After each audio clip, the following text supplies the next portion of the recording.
Hari, Chelsea Tutsani, Saikas Sekeo. Hello, I am called Chelsea.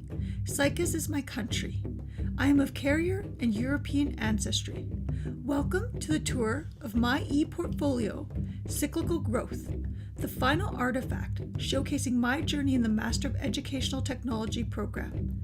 Before I begin, I would like to recognize protocols of place. I would like to acknowledge that I completed my academic journey of the Master of Educational Technology from the University of British Columbia on the traditional territory of the Tecumlip's to Secwepemc First Nations. I'm humbled and honored to be here while on this academic journey of professional development.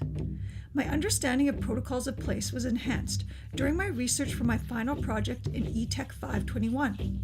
While reading a journal article written by Stavros Georgios Stavro and Diane Miller, in which they began their article by acknowledging the indigenous territory their research was conducted on, I realized the significance and necessity of this purpose. Therefore, afterwards, I began all of my introductions and projects in the MET program with protocols of place.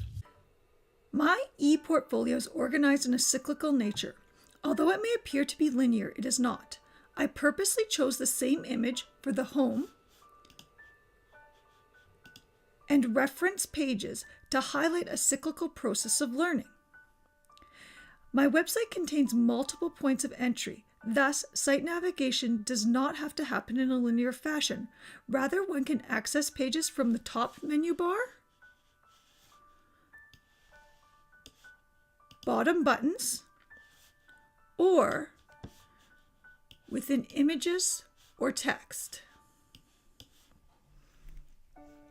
I chose this structure as my ePortfolio is intended to be viewed by various individuals, members of Saikas First Nation and of the TQS, MET instructors and peers, as well as colleagues within the educational field.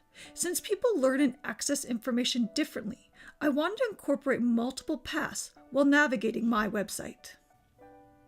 There are many subtle details within my ePortfolio which convey significant meaning. Firstly, the banner images that are of Indigenous art are designed by myself or my cousin, Michael Antoine. Secondly, background colors used on the main pages are green to represent the land and blue, which represents the water. These colors can be seen throughout my ePortfolio. Thirdly, I chose the medicine wheel colors, black, white, red,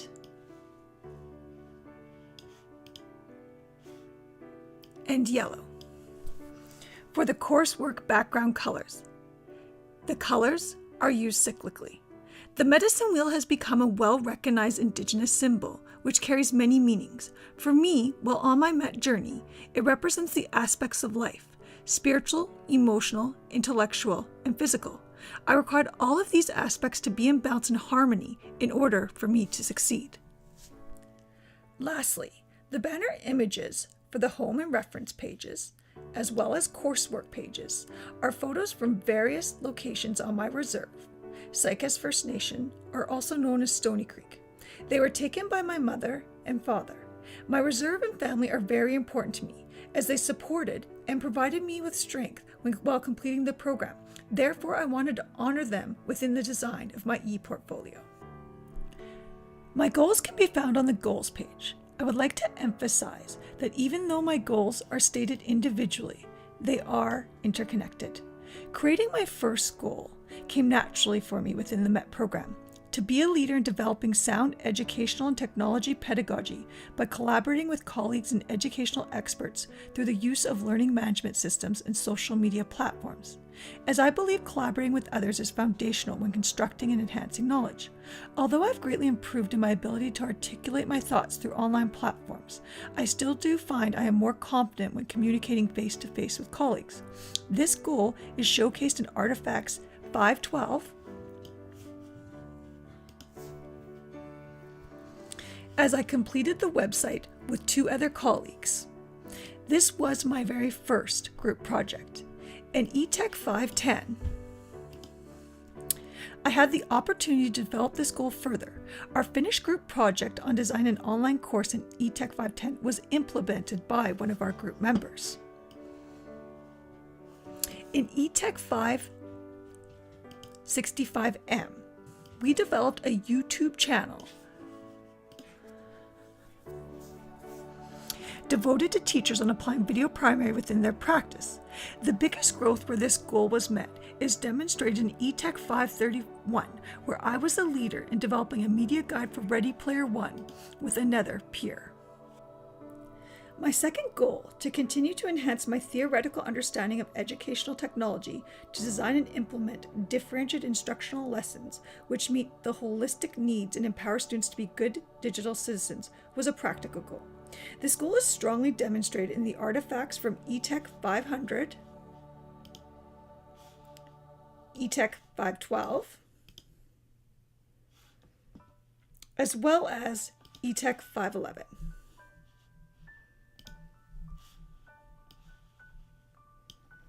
Although this goal can be viewed in all the artifacts, for each artifact is grounded in theoretical frameworks, and as an educator, I am always trying my best to design differentiated lessons which meet the holistic needs of all my students. My third goal is one I'm very passionate about: to decolonize my classroom by ensuring culturally responsive pedagogy is implemented within my practice through the hybridization of Indigenous and Western knowledge systems, as well as assist other educators, parents, and community members with this meaningful initiative. I did not begin to demonstrate this goal until near the end of my program. Evidence of this goal can be observed in artifacts from ETEC 565G, 521, 531, and 533. ETEC 565G planted the seed for this goal, but it did not begin to develop and flourish until my final 3 ETEC courses. I am especially proud of the video I created for ETEC 531 on teaching sensitive subject matter through culturally responsive education. I feel this video encompasses and demonstrates my growth for all 3 of my goals. The chosen showcased artifacts not only demonstrate my goals, but also highlight my growth with educational technology tools. Therefore, I try to incorporate a wide variety of artifacts, from papers to websites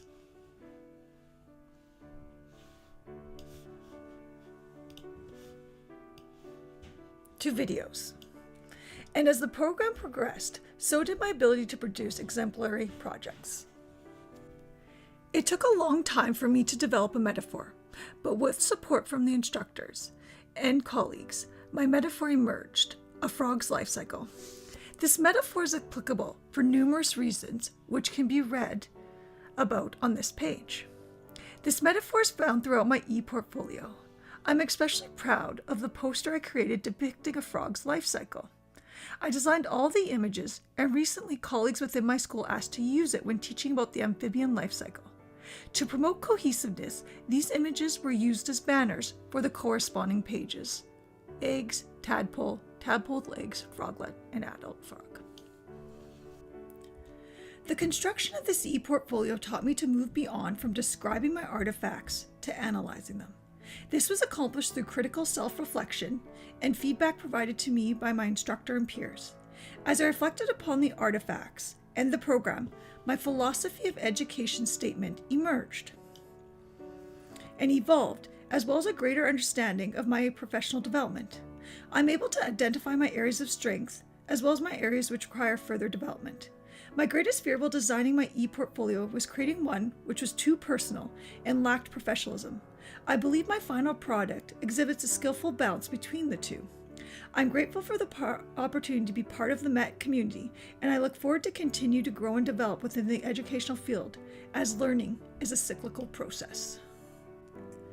If you would like to learn more about the Master of Educational Technology program through UBC, please click on the following link. To learn more about the courses in which I took, you can also click on the core courses links here, as well as elective courses here.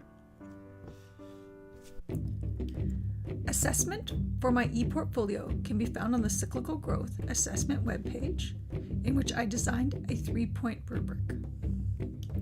Musi, thank you for listening, and I hope you enjoyed the tour for my ePortfolio on cyclical growth.